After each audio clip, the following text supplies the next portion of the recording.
Welcome to the In Conversation With podcast series from Atos.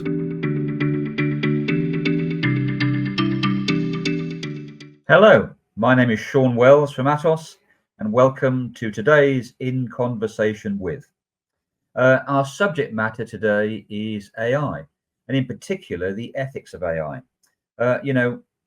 We at Atos and many people believe AI to be the fourth industrial revolution. But there are understandable concerns about the use of AI and the topic of ethics. So that's what we wanted to focus on today. And who better could we have to join us than Matt Haworth? Matt. Hi, Sean. Good to see you. How are you doing? Yeah, great, thanks. Good. Matt, I know that you are a former Digital Entrepreneur of the Year. You are co-founder of leading tech for good businesses. You're a leading influencer and speaker in the topic of AI and in particular ethics. So that's why I invited you here today. So thank you for joining. Well, thanks for the invite. No worries. Give us a flavour. Introduce yourself to the audience today. Yeah, sure. So I'm Matt Haworth. I'm a social entrepreneur in the tech for good space. So I founded a number of tech businesses, all in the field of doing or measuring social good using technology, and have been sort of in that field really for the last 20 years, keeping a keen eye on AI throughout that whole period of time. But of course, now in the last 2 to 3 years, that topic's really caught fire with the development of generative AI platforms like ChatGPT. And it is all anyone wants to talk to me about, which is great because I love talking about it. But yeah, I'm very frequently in workshops or kind of meetings talking to leaders of organizations about just how do we embrace this whilst at the same time holding a kind of ethical line on some of the risks that can emerge through utilizing this technology. Very good. And you're based in the UK, based in Manchester, but working all over, I guess. Yeah, that's right. So yeah, I'm up in Manchester right now. Kind of split my time between Manchester and London, and yeah, we work all over the place. Very good. So main topic, ethics of AI. Towards the end, I'm going to throw you 2 curveballs, if it's okay, but I'll give you a warning to think about it. One is prediction for 2025. So we'll come back to that. What's your prediction for 2025? You can talk about any topic there. And also, what advice would you give to your younger self? We'll come back to that. If you knew what you know now, what would you give as advice to your younger self? But let's focus first of all on AI, and particularly ethics of AI. Before we delve down to detail, what's your overall perspective on this topic and how it's evolving? Yeah, I mean, it's an incredibly exciting time to be in technology. The kind of technological shift that we're experiencing is immense, and I've been through a few of them now. I know you have as well. So we've got the social media. We've got the internet itself, computing, and kind of particularly kind of home and office-based computing that have all kind of massively not just reshaped the world of work, but society at large. I think seeing the sort of unintended consequences of some of those innovations, particularly, relevant right now, of course, is social media, the impact that that's having on kind of democratic process, societal kind of cohesion, things like that, does make me perhaps as cautious as I am excited in kind of rushing into helping some of the organizations that I work with, who are generally speaking kind of mission-led organizations or teams. So that could be kind of large charities, healthcare organizations, or it could be large businesses or brands that are doing something good. And, it's making me quite cautious, just rushing to kind of unreservedly kind of recommend this technology kind of everywhere for everything.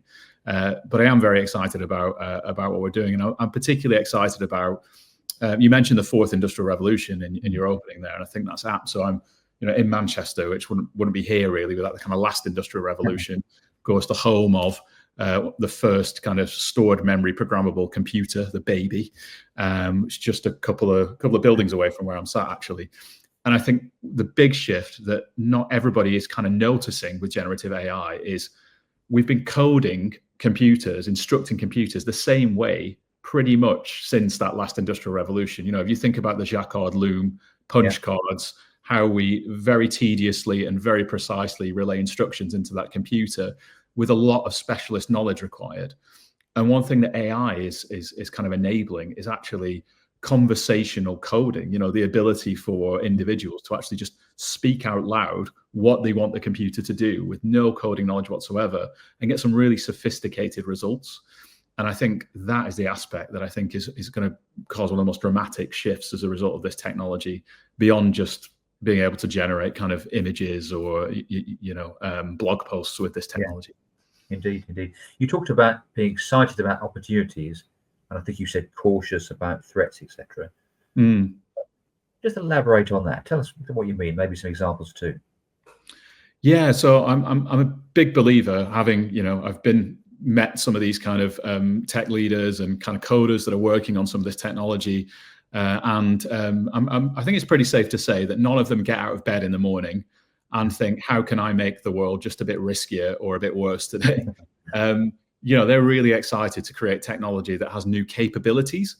And I think whenever there's a new capability that emerges, if that capability is used perhaps prematurely or in the wrong context, that's when we really see a risk or an ethical risk emerge.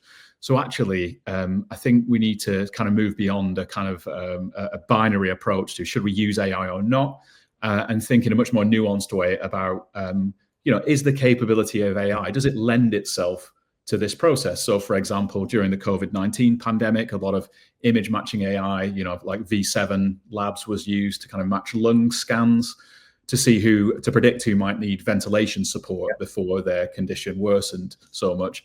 Great example. We've also seen AI technology deployed in filtering job applications, and we've seen that it's biased against candidates that have less American or less English names because the training data that it's working with is fundamentally biased. So, same capability, brilliantly ethical result on the one hand, deeply unethical and concerning result on the other. So that's really the kind of where the rubber meets the road of AI ethics, is that moment where we decide, are we going to deploy it in this use case or not? And how are we going to test that? How could a team, a business, a public sector organization, a charity go forward? Is it for local teams to adopt, or do we need a top-down approach? Really interested in your views there as this technology emerges. I mean, the horse has bolted. So there's wide-scale adoption at an individual level of generative AI. We all know that. I'm sure you've bashed a bit of a document out with ChatGPT or generated a paragraph for an email or something. It's a very kind of appealing technology for that sort of stuff. And, we've done it in organizations where there happens to be a policy framework in place for the use of that type of technology, which is great. Many organizations haven't got there with that yet all the same, their employees and their customers, are using AI day to day. So really, I think it's very difficult to apply now a truly kind of top-down kind of command and control type response to this, when actually, probably a large percentage of your workforce are already using this stuff. So whilst it's very important to get that kind of policy base in place, I think really building people's knowledge about the capabilities, the capacities, and the risk of AI is where I would focus the majority of my resources right now. So, I'd be thinking about, do people know that actually dragging and dropping a spreadsheet into one of these cloud-based AI services, that data may be retained on their servers and maybe used to train that model, for example. So you may be immediately in breach of GDPR or other kind of data protection legislation. It's those kind of things that I think we need to prioritize. And that's not just at a kind of workforce level, but actually, a lot of this kind of stuff is going on in organizations where the board has not yet got to grips with this technology, perhaps is using it a bit themselves, but to their understanding, they're able to kind of wait for the next board meeting to have a discussion about whether we write a policy about this that might be implemented in another 3 months. The board needs education as well. Any views on ethical frameworks, be they regulatory, come from EU, UK, or even companies? There's some good work being done. I think what's important to note about kind of ethics and technology is that actually the outcome is not a document. The outcome is an organization having been through a process of grappling with some of these questions and coming to a decision about what principles might guide it and how they might protect themselves against unintended consequences. So in other words, taking a bit of a two-pronged attack to the ethics of it, a deontological view. What are our principles? Let's stick to those. But also a consequentialist view. Actually, we might stick to our principles, but some harm may still happen. And how do we kind of limit that? And what do we do? So in grappling with this kind of, quite kind of hoity-toity, kind of ancient Greek sounding kind of ethical stuff, is where we actually start to get a feel for the nuances of these issues. I will give a shout out. There's a researcher called Luciano Freddi. He has come up with a kind of analysis of all of the major AI frameworks. I think about 47 of them, I want to say, and boiled down the principles in them to 5 key principles. So that's been quite good. Things like beneficence, always try and do good. Non-maleficence, try and limit harm. But also things like less obvious things like, do you have explicability, or is this AI just a black box? Can you explain and understand what it's doing? Is there a sense of justice to the kind of workings of the AI? Does it kind of further the cause of kind of justice, which again seems like a very high-minded thing, but actually, when we're talking about kind of hiring, kind of promotion processes, and I know some of the absolutely kind of key technologies that Atos works on, in kind of government level, these are all hugely important kind of questions. Indeed. Without wishing to do an advertorial for Atos, it's absolutely embedded in the work we do with clients nowadays. It's getting to be table stakes in terms of setting a way forward. Matt, you both think you're a leading influencer and doer in the tech for good space and founded Reason Digital and Impact Reporting. How are you seeing these themes of AI and ethics playing out in that space? Yeah, I mean, it's obviously a really interesting space to be in with this. A lot of these organizations right now are kind of panicking is maybe a strong word, but definitely very energized in kind of dealing with the implications of this sort of stuff. They perhaps noticed that their teams, their volunteers, their kind of service users are using this technology and perhaps feeling that their organization is lagging behind in terms of implementing policy. So that's really what we're seeing. But what we're also seeing is an incredible amount of kind of on the ground kind of grassroots innovation with these new tools and these new capabilities being put in people's hands. And I think some of the most exciting kind of innovation is kind of happening really at a kind of grassroots level there in the hands of volunteers who are kind of, maybe dealing with particular kind of medical conditions or certain circumstances in their life. So they have that deep and very rich kind of lived experience of those challenges. And they are putting that to bear by kind of experimenting with AI to see if they can do things like create kind of conversational interfaces which support somebody to understand perhaps a new diagnosis that they're going through, or give them some knowledge about how to challenge, say, a kind of an unfair kind of asylum process, perhaps, some of those things that we're seeing. And at the same time, we're also seeing nonprofits use these technologies to create competitive advantages, particularly in terms of kind of resource usage. So being able to use, voice conversational interfaces over phone lines to triage calls, saving them potentially hundreds of thousands of pounds a year. We at Reason Digital, we're deploying AI to automate safeguarding, so that humans who are stretched very thinly, monitoring large-scale services, where perhaps, for example, volunteers are having phone calls with isolated people, that actually we can use AI to really give a superpower to the safeguarding team there to effectively listen to every call, flag up the highest risk calls for greater attention, rather than what goes on before, which is kind of like a random sample kind of quality assurance of those calls, which is much less effective. And those things, there's a lot of kind of worry, understandably, about, well, aren't we kind of taking jobs away from people in this in this space? What I've certainly seen so far is that actually that is allowing, it's taking away some of that kind of the burdensome kind of administration to really make the most of the things that only the humans can do, which is kind of monitor, intervene, empathize, and care, really. And that's the kind of vision of AI that I can see being embraced by the sector I work in is one that uses technology to maximize the availability of things that only kind of humans can do. That's excellent. I'll ask one wrap-up question on this topic, and then move on to your prediction. That's okay. So, if an organisation is looking to really capture the potential of AI, what would your advice be? Where to start, what things to do, or things to avoid? Yeah, so I mean, the first thing I would do is don't think that implementing and embedding a policy is really going to kind of do anything about that. Okay, so I would be looking for champions within that organization, and they often emerge for me when I'm rolling out training in the business. So, you know, get somebody in to deliver training, a training package across the organization, but don't just see it as this kind of dry, kind of one-way information kind of broadcast. Here's the risks, this is what you need to know. But try and use that as a space to open up some kind of collaborative kind of innovation thinking. And what you'll probably find is that you'll have a group of people that are very acutely aware of a lot of challenges within the organization, where there are, you know, repeatable processes which are consuming lots of time. There's risk in areas of the business that could be mitigated with AI.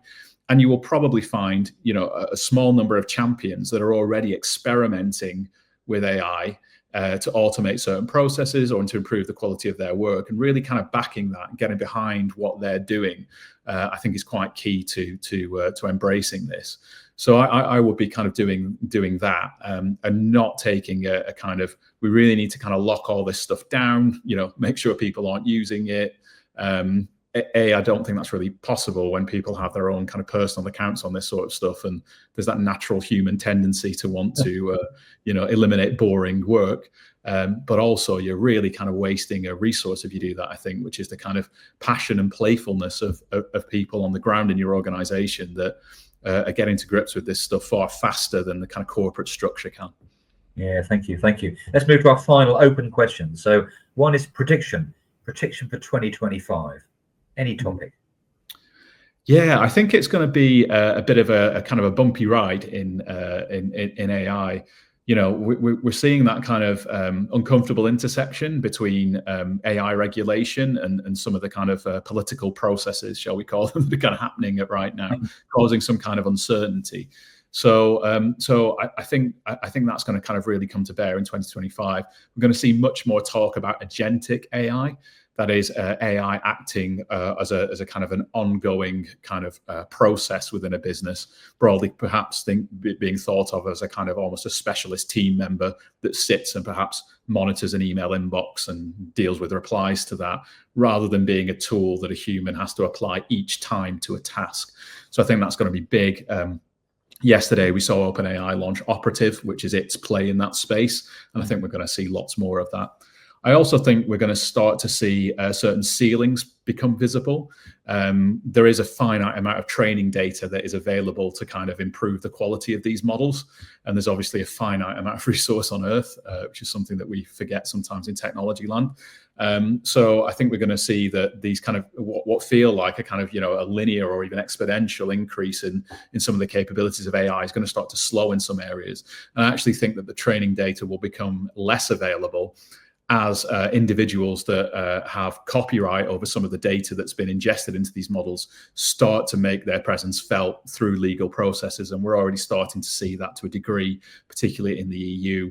You know, we've seen musicians able to stop AI, be able to reproduce lyrics, for example. So I think we're going to start to see some of those kind of restrictions on training data by rights holders start to have an impact in some areas as well. I also think we're probably going to see the people get to grips with the fact that AI can generate more than just text and weird images. And seeing it used in my organization, one thing that I'm seeing that's really interesting is people directing it to write code, and particularly, you know, blocks of Python code for kind of specialist challenges that perhaps deployed and then discarded. And I think that's a kind of a relatively untapped kind of area of it at the moment as well. So I'm excited to see what happens with that in 2025. Very exciting stuff. And to finally take a different tack. So knowing what you know now, image there of your slightly younger self, what would you tell your younger self? What advice would you give? Yeah, I can see you've shared a picture there of me, and I love the idea. You probably think I'm about 12 there, but that's basically just me a few years ago without a beard. So, what would I tell my younger self other than buy and hold Bitcoin? That's a good question. I don't know. I think the thing I missed, I've kind of, like I said, this AI thing isn't my first rodeo, and I spent a lot of time over the last kind of decade or so, 2 decades almost, helping organizations to get to grips with these kind of technical changes that are in that kind of for good space. And I think, I have some kind of, difficult feelings about that in some areas. I mean, social media in particular, showed huge kind of promise for society originally. I don't even remember the Arab Spring and kind of all of these kind of, emergent kind of social action and social movement that came from it. And it feels like we're in a very different place with it now. That very much kind of intersected personally for me when my dad a few years ago got diagnosed with cancer. Now, he went through treatment and he's in remission now, thankfully. We had enjoyed a great family holiday to kind of celebrate that relatively recently. But it was really challenging actually at the time. I got him onto social media as part of my kind of further into this, saying like, this is great, it's going to change society, it's brilliant. And what happened really was that when he started searching for his cancer symptoms, the cookies started talking to each other, and gradually his feed was filled with a lot of misinformation, medical misinformation actually about cancer, which really kind of preyed on his kind of vulnerabilities and understandable anxieties about taking some of these frankly quite brutal treatments that we have to go through for cancer, like chemotherapy and radiotherapy. And actually it really gave me pause for thought about some of the unintended consequences of this stuff. So I think what I would tell myself, my younger self, is always stay alert to the wider consequences of technology, not just on the immediate users of that technology, but on wider society. And I think that's, incumbent upon us all, if we want to engage with AI ethically, is let's not just think, well, this doesn't harm our customers, so that's fine, or this doesn't harm our staff because that's fine. What's this doing to society, and what is this doing to some of the most vulnerable people in society? And is there anything we can do in order to mitigate some of those effects? Perhaps we have capabilities. I know we have at Reason Digital. I know you have at Atos as well, Sean. A lot of very clever people who could do an awful lot of good going out into communities, training people about how they kind of deal with, say, the impacts of AI on their job. Or perhaps the impacts of AI on things like asylum claims that they might have to make, or job application processes. So I think that's really the thing that I felt like I missed, and I don't want to kind of if I could go back in time, I wouldn't miss it for social media, but I'm definitely not going to miss it with AI. Wow, thank you. Hey Matt, let's round off there. You covered a tremendous breadth and depth and specifics and profound points there. So a sincere thanks for sharing those, and thank you. Oh, you're welcome. Thank you for joining. Thank you everyone for listening to this In Conversation With. If you want to get in touch with me or with Atos or Matt or Reason Digital, we're available on the normal usual channels, if I can say it. Thanks everyone. Enjoy the rest of your day. Bye now. And thanks. Bye. Thank you for listening to our podcast, and stay tuned for more.